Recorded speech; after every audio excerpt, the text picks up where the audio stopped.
하나님 말씀 로마서 4장 17절부터 5장 1절의 말씀입니다. 제가 봉독하겠습니다. 기록된 바 내가 너를 많은 민족의 조상으로 세웠다 하심과 같으니 그가 믿은 바 하나님은 죽은 자를 살리시며 없는 것을 있는 것으로 부르시는 이시니라. 아브라함이 바랄 수 없는 중에 바라고 믿었으니 이는 내 후손이 이같으리라 하신 말씀대로 많은 민족의 조상이 되게 하려 하심이라. 그가 백세나 되어 자기 몸이 죽은 것 같고 사라의 태가 죽은 것 같음을 알고도 믿음이 약하여지지 아니하고 믿음이 없어 하나님의 약속을 의심하지 않고 믿음으로 견고하여져서 하나님께 영광을 돌리며 약속하신 그것을 또한 능히 이루실 줄을 확신하였으니 그러므로 그것이 그에게 의로 여겨졌느니라. 그에게 의로 여겨졌다 기록된 것은 아브라함만 위한 것이 아니요 의로 여기심을 받을 우리도 위함이니 곧 예수 우리 주를 죽은 자 가운데서 살리신 이를 믿는 자니라. 예수는 우리가 범죄한 것 때문에 내어줌이 되고 또한 우리를 의롭다 하시기 위하여 살아나셨느니라. 5장 1절. 그러므로 우리가 믿음으로 의롭다 하심을 받았으니 우리 주 예수 그리스도로 말미암아 하나님과 화평을 누리자. 오늘 우리는 정말 소망과 은혜의 부활 아침을 맞았습니다. 예수님이 당하신 그 참혹한 십자가, 만일 그것이 어떻게 보면 참 비참하고 참혹한 것이었지만 그 십자가는 우리 인류에게 참된 구원의 상징이 되었습니다. 그 십자가에서 죽은 예수 그리스도, 그분이 부활하셨기 때문에 그렇습니다. 부활은 모든 것을 새롭게 하였습니다. 만일 예수님이 십자가에서 죽으신 그 죽음으로만 그의 사역을 마감하셨다면 우리 인류는 사실은 아무 소망이 없습니다. 우리의 믿음도 다 헛된 것이 되고 맙니다. 주님께서 참혹한 십자가를 지고 고통당하시고 죽은 것으로 끝이 났다면 우리의 신앙은 의미가 없는 것입니다. 그런데 예수님은 그것으로 끝낸 것이 아닙니다. 부활하셨습니다. 이 부활의 사실 때문에 우리의 신앙은 의미가 있고 소망이 있습니다. 오늘 이 본문의 말씀을 통해서 부활신앙, 그것이 주신 은혜를 함께 누리고자 하는 것입니다. 먼저 오늘 이 말씀은 아브라함이 가졌던 그 믿음으로 말미암은 의에 대해서 말씀하고 있습니다. 우리의 신앙 조상 아브라함에게로 이 말씀을 나아가고 있는 거죠.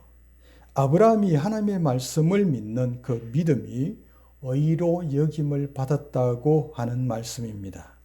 의로 여김을 받았다고 하는 그 의가 무엇입니까? 의에 대해서 여러 가지 정의를 내릴 수 있겠지만 특별히 여기서 우리가 기억해야 할 것은 이 말씀 어디로 가버린 거예요?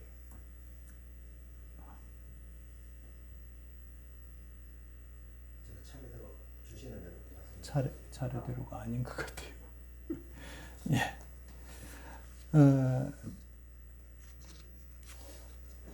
여러 가지 정의를 할 수 있겠지만 하나님의 의가 무엇인가에 대해서 분명하게 말씀하고 있는 거예요.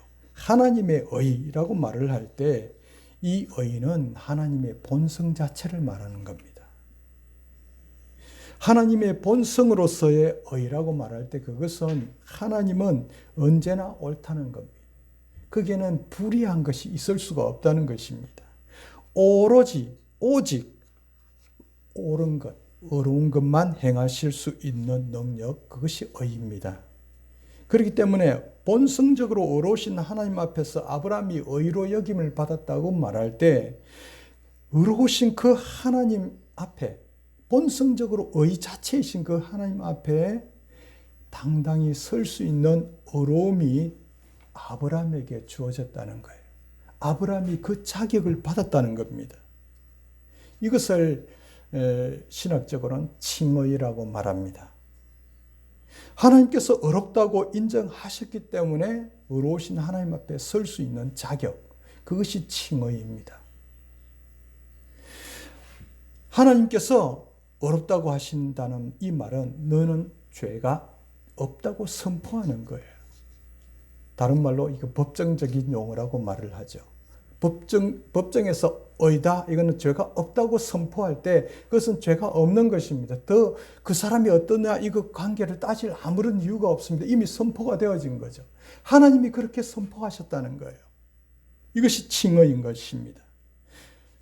이 얼마나 놀라운 은혜입니까? 사실 하나님께서 의롭다고 하시지 않으면 하나님 앞에 설 수 있는 인생은 아무도 없습니다. 하나님과 교제하고 하나님의 음성을 들으며 하나님 앞에서 설 수 있는, 살아갈 수 있는 인생은 아무도 없는 거죠. 그러면 하나님께서 어렵다고 하신 이 아브라함의 믿음, 그것이 무엇일까요?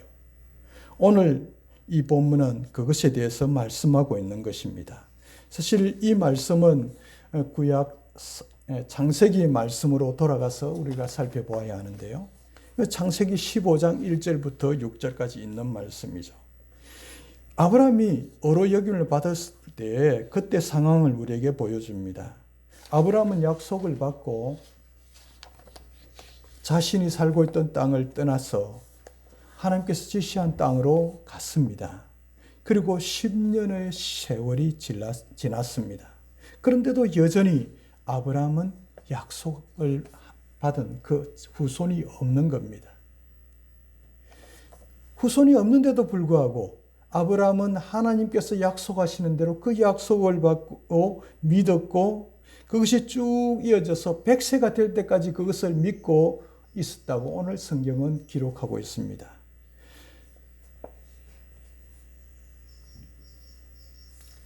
그러니까 아브라함은 하나님의 약속에 대해서 끝까지 믿고 있었다는 겁니다. 그 약속이기 때문에 아직 이루어진 것이 아닙니다. 이루어지지 않았기 때문에 그는 여전히 자식이 없는 겁니다. 그러니까 아브라함의 이 약속은 아브라함이 받았을 때 75세 때 약속을 받아서 지금 85세가 되어지는데도 불구하고 여전히 자식이 없어요. 그런데도 아브라함은 그 약속을 그대로 받아들이고 믿고 있다는 것입니다. 그러니까 아브라함의 믿음은 어떻게 보면 하나님의 약속에 대한 믿음입니다. 그 약속을 그대로 붙들고 가는 믿음인 거예요. 그리고 그 약속을 믿는 그 믿음이 계속되어져서 마침내 100세에 대해서 그 약속이 이루어지는 거죠. 그러면 이 아브라함이 약속의 말씀을 믿어 어렵게 되어진 것과 오늘 우리가 믿는 예수 그리스도의 부활을 믿는 우리의 신앙과는 무슨 관련이 있는 것입니까? 사도 바울은 왜 아브라함이 어로 여김을 받은 이 믿음을 부활을 믿는 우리가 어렵게 되는 믿음과 관련을 시키고 있는 것입니까? 사도 바울은 이것을 말씀하면서 24절에 보면 아브라함이 어로 여김 받은 것은 단지 아브라함만을 위한 것이 아니라고 우리에게 말씀합니다. 아브라함이 어렵게 여김을 받았는데, 어렵다고 인정받았는데 그것은 아브라함만을 위한 것이 아니라 오늘 우리에게도 동일하게 같은 것임을 선포하고 있는 거죠. 아브라함이 믿은 것은 하나님의 약속인데 그러면 어떤 믿음이었습니까? 어떤 약속을 믿었다는 말입니까? 그것이 창세기 15장에 나오는 것이에요. 창세기 15장 1절부터 이 말씀인데요. 1절부터 6절까지 우리 같이 한번 읽어보겠습니다. 이후에 여호와의 말씀이 환상 중에 아브라함에게 임하여 이르시되 아브라함아 두려워하지 말라. 나는 내 방패요 너의 지극히 큰 상급이니라. 아브라함이 이르되 주 여호와여 무엇을 내게 주시려 하나이까? 나는 자식이 없사오니 나의 적자는 이 다메섹 사람 엘리에셀이니이다. 아브라함이 또 이르되 주께서 내게 씨를 주지 아니하시니 내 집에서 길린 자가 내 상속자가 될 것이니이다. 여호와의 말씀이 그에게 임하여 이르시되 그 사람이 내 상속자가 아니라 내 몸에서 날 자가 내 상속자가 되리라 하시고 그를 이끌고 밖으로 하늘을 우러러 무뼈를 셀 수 있나 보라. 또 그에게 이르시되 내 자손이 이와 같으리라. 아브라함이 여호와를 믿으니 여호와께서 이를 그의 어로 여기시고. 아멘. 이 장면은 우리가 잘 아는 대로 아브라함이 75세 때에 하란에서 다시 부름을 받아서 약속의 땅으로 왔어. 10년의 세월이 지났습니다. 여전히 자식이 없습니다. 그런데 하나님이 그에게 나타나서 넘어갔습니까?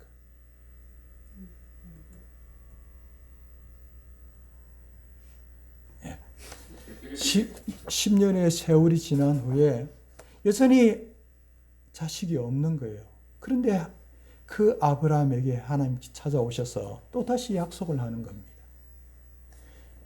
그러니까 아브라함이 뭐라고 말합니까? 하나님, 이제 나 아들 없는 거 너무 분명하잖아요. 자식 없는 거 분명하잖아요. 이제는 그런 얘기 하지 마시고 내 집에 있는 충실한 종이 하나 있습니다. 엘리에셀. 너무나 충실하고 나와 같이 하나님도 참 온전히 믿고, 그러니까 이 엘리에셀을 상속자로 해서 하나님께서 약속하신 그것을 이루십시오. 그렇게 얘기하는 거예요. 그때 하나님께서 말합니다. 아니야, 엘리에셀 그거 아니고 네 몸에서 날 자가 이 일을 이룰 거라고, 상속자가 될 것이라고 말합니다. 그러면서 아브라함이 데리고 아마 밤이었던가 봐요. 그래서 밤에 바깥에 데리고 나와서 자, 저 하늘을 한번 쳐다봐라. 얼마나 수많은 별들이 있냐. 네 후손을, 네 자손을 이렇게 많게 할 거야. 그런데 그 약속의 말씀을 받았을 때 아브라함이 뭐라고 말해? 그 하나님을 믿었다고요. 내 자식은 아직 없는데, 약속을 받은 지도 벌써 10년이 넘었는데 그 약속에 대해서 믿었다고요. 그 하나님을 믿었다고 말합니다. 여러분, 도무지 자기의 지식이나 이성이나 자신의 몸의 상태를 살펴보아서는 도무지 있을 수 없는 일이죠. 약속을 받은 지 10년이 지났고요. 85세가 되었습니다. 당시에 결혼 정년기를 따지면 보통 20에서 30이 그때도 결혼을 했어요. 만일 그때 결혼을 했다고 하면 적어도 결혼을 하고 아내와 함께 생활한 지가 55년이 넘었습니다. 적게 잡아서 30에 결혼을 했다 해도, 그죠? 55년의 세월을 부부로서의 삶을 살았는데 자식이 없어요. 우리는 결혼해갖고 한 1, 2년 했는데, 지났는데 자식이 없어도 이거 큰일 났다, 불임인가 뭔가 이러잖아요. 55년이 지났는데도 적어도 그때까지 자식이 없는 거예요. 그런데 하나님은 자기를 데리고 나가서 저 하늘을 보아라. 이 자식을 저렇게 많게 할 것이다. 그런데 아브라함이 뭐라고요? 그 하나님을 믿었다고요. 오늘 이 말씀과 사람이 죽었다가 다시 살아나는 부활과 연결을 시키고 있는 거예요. 여러분, 사람이 죽었다가 다시 부활합니까? 다시 살아납니까? 지난 우리 금요일 날 성경을 읽으면서 어떻게 느꼈어요? 참 지독시리도 제자들도 예수님 부활을 안 믿었잖아요. 현장에서 보면서도 안 믿는 거예요. 믿을 수 없는, 우리의 이성, 우리의 지성으로는 사람이 죽었으면 끝나는 거지 살아난다고 그걸 믿을 수가 없는 거죠. 아브라함이 지금 거의 85년의 세월을 살아면서 55년의 아내와 생활을 하면서도 자식이 없는데 그것을 믿는다는 것이나, 우리가 죽은 자가 부활하는 것을 믿는 것, 지금 사도 바울은 같이 연결시키고 있는 겁니다. 사실 우리의 이성으로, 우리의 지식으로 혹은 어떤 방법으로 동원해도 사실은 부활을 믿을 수가 없는 거죠. 그래서 하나님, 바울은 이것을 연결하고 있습니다. 아브라함이 자신의 늙음과 아내 사라의 태가 다친 것을 그는 압니다. 생리학적으로는 이건 이제는 있을 수 없다는 것을 압니다. 더 이상 자녀를 낳을 수 없다는 것이죠. 이것은 확실한 사실입니다. 하지만 아브라함은 자신의 불가능한 이 육신의 상태를 보지 않고 하나님이 그렇게 말씀하시니까 하나님을 믿었다고요. 결국은 상속자 아들을 얻습니다. 이와 마찬가지로 우리도 사람이 죽었다가 살아날 수 있다는 것을 믿는 사람 사실은 없습니다. 오늘 우리 그리스도인이기 때문에 지금 부활을 믿는다고 말하지만 보통 인간이 죽은 자가 다시 부활해서 살아갈 것이라고 하는 것을 믿을 수 있는 인간은 없는 거죠. 혹시 의학적으로 잘못되어 가지고 죽었다 했는데 살아났다는 얘기는 들을 수 있습니다. 그러나 그 사람을 우리가 진정으로 부활해서 살아가는 존재라고 말할 수 있는 것 아니죠. 그렇지만 하나님의 약속하신 말씀대로, 하나님이 하신 말씀대로 예수님이 죽었다가 부활했다는 사실을 믿을 때 우리도 아브라함이 어렵게 되어진 것처럼 우리도 그 의가 우리에게 입혀지는 겁니다. 우리가 어렵게 되어지는 거예요. 예수님의 부활, 그것은 하나님의 약속의 말씀대로 되어진 것이라고 우리도 입으로 믿고, 마음으로 믿고 입으로 고백하여 믿을 때 하나님의 의가 우리에게 주어지는 거예요. 그것을 지금 말하고자 하는 겁니다. 아브라함의 믿음에는 아주 중요한 것이 있습니다. 그가 어렵다함을 받은 것은 자기 자신의 어떤 상황이나 환경이 아닙니다. 자신의 나이를 보고 가능성을 믿은 것이 아닙니다. 그것은 오직 하나님을 믿은 거예요. 하나님을 믿음으로 하나님의 약속을 믿는 겁니다. 그렇습니다. 우리가 예수님의 부활을 믿을 수 있는 것은 바로 하나님 때문입니다. 그래서 로마서 4장 24절에 이렇게 말합니다. 곧 예수 우리 주를 죽은 자 가운데서 살리신 이를 믿는 자니라. 어렵게 되는 자가 누구라고요? 예수 우리 주를 죽은 자 가운데서 살리시는 이인 것을 믿는 자. 예수님을 죽은 자 가운데서 살리신 이는 하나님 한 분밖에 없습니다. 하나님이십니다. 그러니까 우리가 부활의 주님을 믿는 이 믿음은 자신의 능력이 아닙니다. 자신의 특별한 지혜가 있어서 믿는 것이 아닙니다. 내가 깊이 연구해 보니까 그 부활이 너무나 분명해서 그것을 내가 찾아내었기 때문에 믿는 것도 아닙니다. 우리가 믿는 것은 오직 하나님을 믿는 믿음이 있기 때문에, 하나님을 믿기 때문에 부활의 주님을 믿는 것입니다. 하나님을 믿을 때 우리는 하나님의 약속으로 된 모든 것을 믿게 되는 거예요. 어렵게 된도 믿습니다. 그 하나님을 믿기 때문에 죄사함도 믿는 겁니다. 우리가 천국도 믿게 되고 예수님의 부활도 믿게 되고 하나님의 약속으로 우리에게 주신 모든 것을 믿게 되는 것입니다. 하나님을 믿기 때문에요.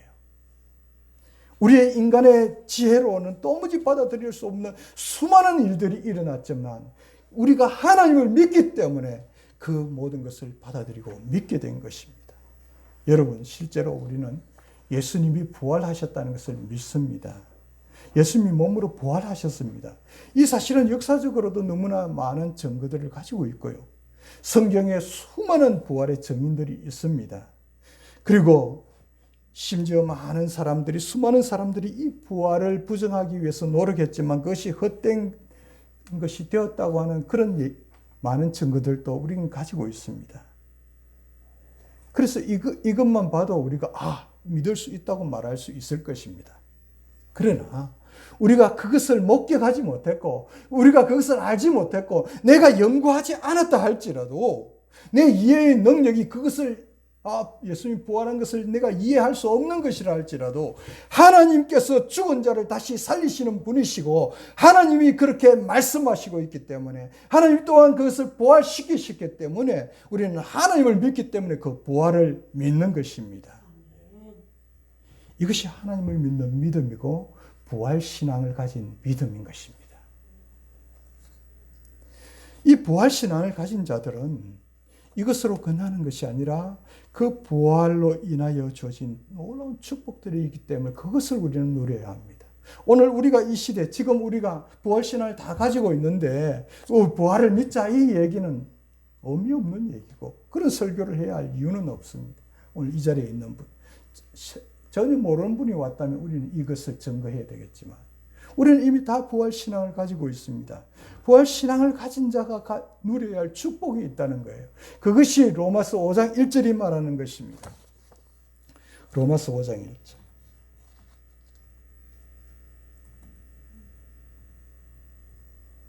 우리 다 같이 읽겠습니다. 시작. 그러므로 우리가 믿음으로 어렵다 하심을 받았으니 우리 주 예수 그리스도로 말미암아 하나님과 화평을 누리자. 무엇을 말합니까? 우리가 예수 그리스도의 부활을 믿는 믿음으로 말미암아 어렵다 함을 받았습니다. 받았어요.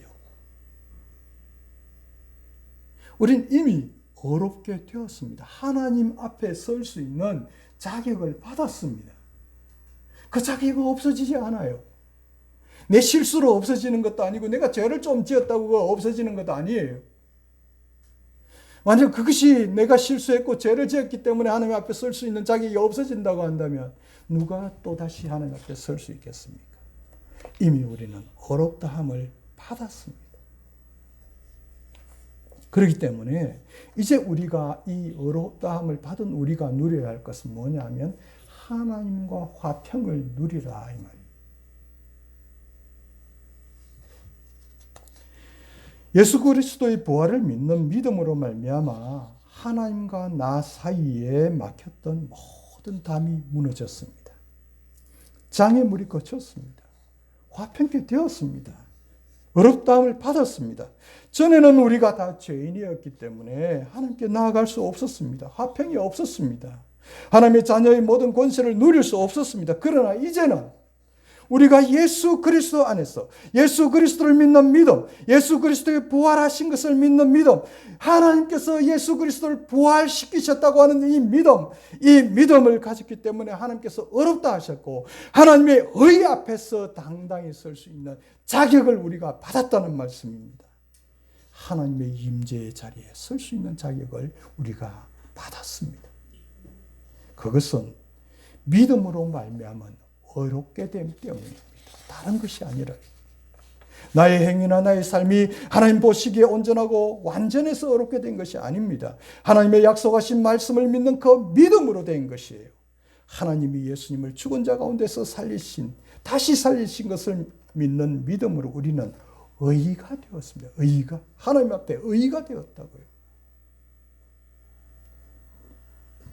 이 믿음은 우리에게 주어진 놀라운 선물이요 은혜인 것입니다. 이 축복을 누리라고 오늘 말씀하고 있는 거예요.